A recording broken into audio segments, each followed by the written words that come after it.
Hey! Welcome back to I can't talk. I wish I could talk. Hey, welcome back to BIBSTER'S Repair Shop.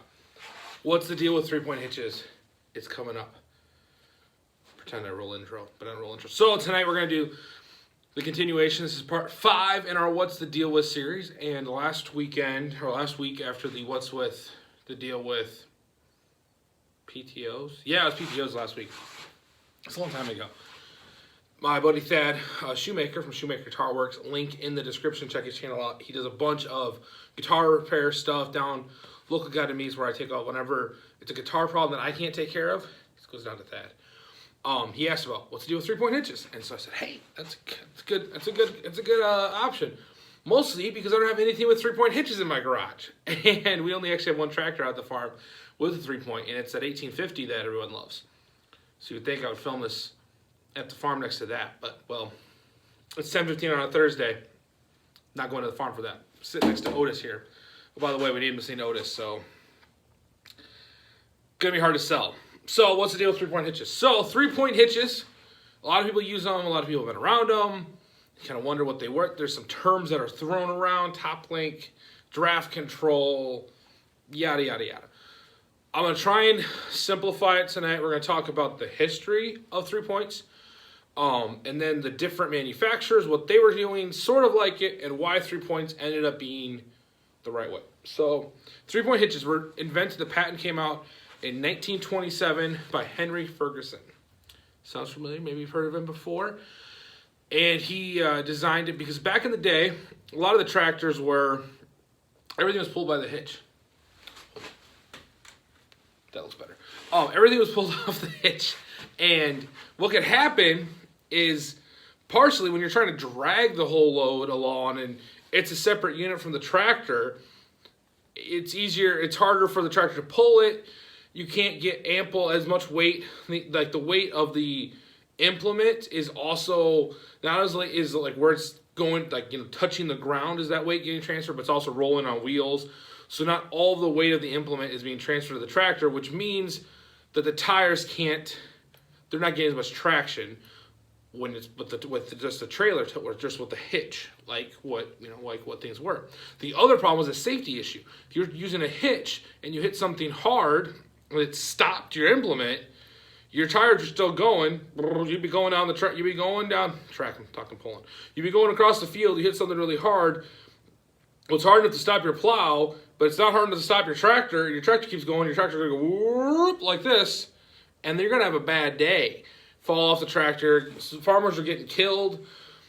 So Henry Ferguson was over on the other side of the pond, and he came up with this design, and he patented it in, like I said, 27. It started off as like a 2-point design, and then ended up going to the 3 points. So it would be 2 points at the bottom, and then what they call the top link. That were kind of stationary on the top. At the time, he started working with Brown tractors. If you've David A. Brown, that's right. A lot of thinking I had to do for this one. And they designed. He was coming out with him. They made a tractor that had them, and sales were kind of poor. This was the late 30s. Now there was America in the Depression, right before World War II. The whole world was kind of in a rough economic time. So in 38, he decided, got himself over to America. Met a man named Henry Ford. You'd probably have heard of him. And they made a handshake deal on putting his hitch system onto Ford's tractors. And so that's why you come up with the Ford 9N. It had the 3-point system on it. And there would also be a Ferguson, which was exactly the same. It was that reason. They were making the same tractors, and if they were sold over there, they were marketed. He could sell them over there with his hitch system, and then Henry Ford sold them over here. And it worked out really well. It allowed their smaller tractor that, with the 3-point hitch, because again, with 3-point, the advantage was, we talked about when it would get pulled, someone would stop it and pull the front of the tractor would come off the ground. With 3-point hitch, because all of that became one unit, if you hit something hard, it wouldn't just pull the tractor up. It would actually try and pull that implement out of the implement would try and come up, and it would actually cause your tractor to get more traction up. You pull through, and it was easy. If you started hitting something rough, you could get on your handle and lift it out of the ground faster than mechanically. Some of those were like little trips. You had to reach back and grab it or pull something to try and get it out of the ground faster. And then they could start making a bunch of different implements that were easy to hook up with a 3-point. So fast forward to the late 40s. Edsel, one of the Ford son who was in charge of the whole kit and caboodle passed away early. So Henry Ford took back over, old man Henry Ford. He thought he was getting the raw end of the deal, so he basically tried to cut Ferguson out. Ferguson got mad. He tried to do a lawsuit. Again, it was a handshake deal. Yada, yada, yada. Ferguson got like $9 million to go be quiet. And he got to keep the patent. But in 54, I think it was 54, when he was trying to reapply for the patent, the judge said, hey, this is a deal that's going to help the public with ag. You have to let it go. You have to let it become public so that everybody can have it. Well, during that time, before everyone else could have the sweetness of a 3-point hitch, there's some other designs that came out. We'll get to that in a minute. So the other thing that comes out with 3-point is what they call draft control. And this is where you're going to want to do, I would say, do your own research, because BIBSTER'S probably going to tell you some wrong things, which if you've done any watching these videos, you know that I will say wrong things. Like apparently, Hart Par came out with the PTO in 27. Who knew? I sure didn't. Whatever. Oh, no, sorry. They came out with an independent PTO in 27. So, I'm tangenting here. So, draft control. Well, draft control allowed, this was not on the early designs. As it came out later, it basically allowed that, it was a way for the top link to sense how much pressure was on that plow, and if the plow tried to lift out of the ground, it would allow it to lift out of the ground if it hit something hard, and then drop right back down. It allows for easier, mostly used in plowing, which isn't commonly used as much, but Ron, here's going to be a plow day coming up, so we're excited about that. Used in plowing most of the time, and other things. Guys talk about when they pull a box blade with a 3-point, they can use the draft control to kind of help the thing. It helps to be a little bit leveler, so instead of just, if it hits something hard, it just pops out and comes back down, it would either help it with pressure to stay down, and it would help it to come up and then come right back down instead of, because if you can imagine, draft control kind of works like a shock on a car. I know it's not like a shock, so before you write in the comments, yeah, it's not like a shock, but for this demonstration, pretend it's a shock. So if you hit a bump in a car, your shock is what helps that tire go back down quickly, so it's not, and absorb that, so it's not, you hit a bump, bump, bump, bump, you're bouncing against the tire, against your suspension. The shock helps that go back smoother. Draft control is similar, where you hit something hard, it's going to lift it out of the ground quick and then bring it right back down, versus if you hit something hard with the plow, it brings the whole thing up, comes up, and it's not the tractor pulling it out of the ground a little bit, it's getting ripped out of the ground, and then it doesn't come right back down. It's going to end up being a rougher field when it's all said and done. So that's draft control. And every tractor is different. And again, we're looking at a 44 Farmall. They didn't have it. What did Farmall have? They had fast hitch. Fast hitch came out in 1953 on the Super C. That was the first tractor to have it. Similar to a 3-point, except for it only uses 2 points. But it had, the lift arm was the same. Basically, it had that 3rd point built in, but it wasn't part of, on a 3-point, you hook up the sides and then you hook up your 3rd point. On those, you just hook them up, and then it was all part of it, but it had the same thing where you could hydraulically lift it up. And they had different ways to kind of control, draft control slightly. So International had fast hitch, so you hear about that. And they ran them all the way up until I was reading online that in like the 66 series, some stuff could still have fast hitch, but at that point, it was pretty much getting phased out. But you'll see a lot of fast hitches on 460s, 560s. That's where you're going to see a lot of it. I mean, they were on 300s and 400s as well, again, coming out at the Super C era in 53. But by the time a lot of these companies started to come out with their own setups, the 3-point was getting released to be in everybody, and so that everyone could pick up on it. See, Oliver didn't ever, there was an add-on where you could do 3-point hitch, but it was never, from what I know, and again, I could be totally wrong because I'm not an expert, but they didn't have their own, Oliver never had their own unique system.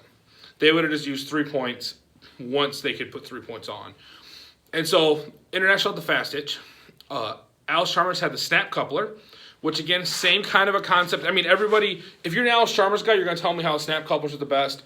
And if you're an International guy, you're going to tell me how snap or fast hitches were the best. And then if you're a Case IH guy, you're going to say the Eagle. What was it? The Great Eagle? It was something with an eagle. I mean, it's Case. But and they were all similar, where they were designed to be easy to hook up, the same kind of things you had with a 3-point, but they were their own companies because at that time the patent wasn't released. The problem with all of these, not 3 points, 3 points, was you had to have, for a snap coupler, you had to have an Alice Chalmers implement to work in your snap coupler, which at the time was okay because at that point, if you were an Alice Chalmers guy, Alice Chalmers they were full, you could go get everything you needed from your Alice Chalmers dealer. Same way with International, same way with all the brands.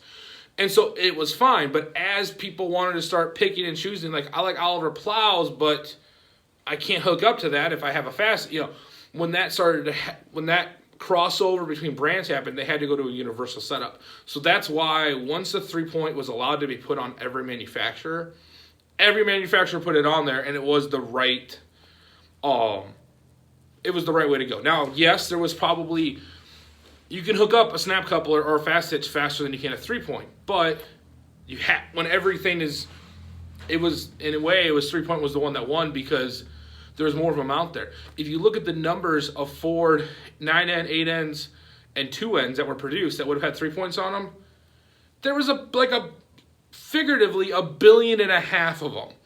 So what was the industry going to do? They were going to follow along with where there was more of them. You could make a blade that had a 3-point on it.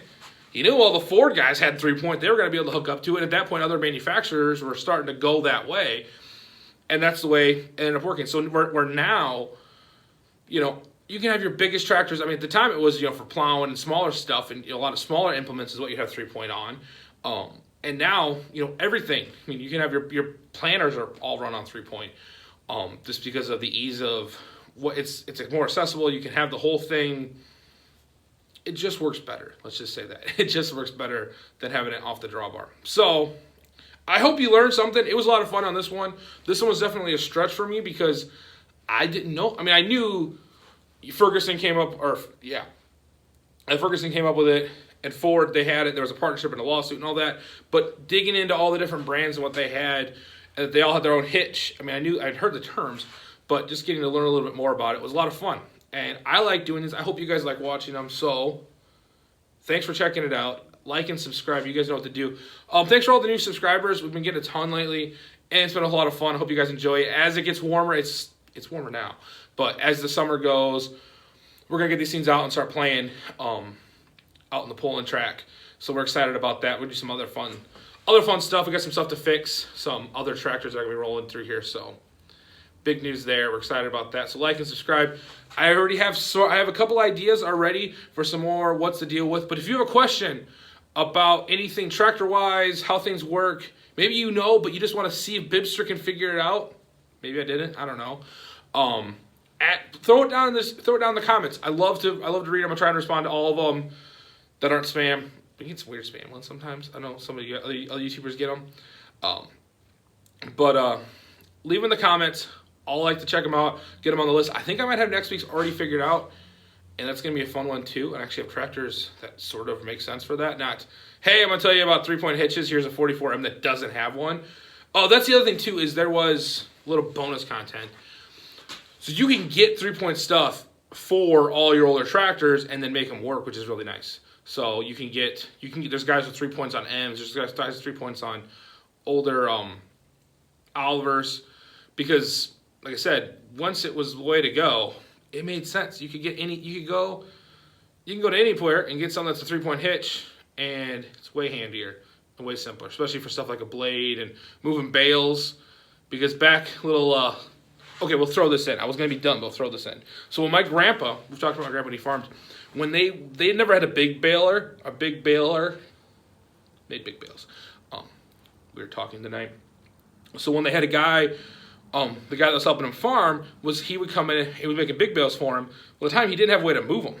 So he was trying to move them with this little dinky pooper scooper of a loader bucket they had on the 770, all sorts of stuff. So they made a trailer that was basically a 3-point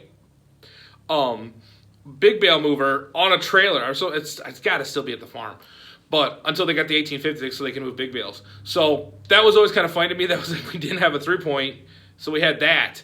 And when the 1850 wasn't running when it was getting all the motor swap and stuff that I talked about in the last story, that was the way we moved big bales, had a little trailer thing. You just go pick them up and move them around. So that was what the little bonus little story. We'll do some more of that. But yeah, that was what's the deal with 3-point hitches. All right, we'll see you on the next one. Bye.